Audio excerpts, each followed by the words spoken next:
નમસ્કાર દર્શક મિત્રો, લોક સામના ન્યૂઝમાંથી હું ભારતી સોલંકી આપનું સ્વાગત કરું છું। હવે જોઈએ આજના મુખ્ય સમાચાર।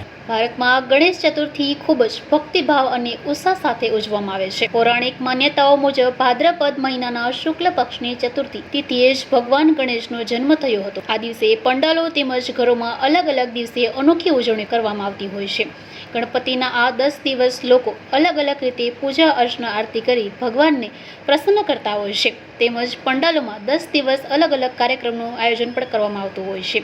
ત્યારે આજરોજ અમરેલીમાં તપોવન મંદિરમાં આવેલ મહાદેવ યુવક મંડળ દ્વારા સતત બીજા વર્ષે પણ હર્ષોલ્લાસભેર ગણેશ ઉત્સવની ઉજવણી કરવામાં આવી હતી। ત્યારે આ મંડળની ખાસિયત એ છે કે આ મંડળમાં મિત ઉનડકટ, આદિત્ય ભટ્ટ, સાગર તેરૈયા, ધ્રુવિત ખડેશ્વર, મિત તેરૈયા આ 5 બાળકો દ્વારા આયોજન કરવામાં આવ્યું છે। બાળકોની નાની ઉંમરે ગણેશ પ્રત્યેની શ્રદ્ધા અને પ્રેમ જોઈને લોકોમાં હર્ષની લાગણી જોવા મળી હતી। આ બાળકો દ્વારા રોજ અલગ અલગ આયોજન કરવામાં આવે છે। ગણેશજીની પૂજા અર્ચના, આરતી અને સત્યનારાયણની કથા આ મંડળ દ્વારા કરવામાં આવી હતી। તેમજ ગણેશ ઉત્સવ નિમિત્તે દાંડિયા રાસનું પણ આયોજન કરવામાં આવ્યું હતું।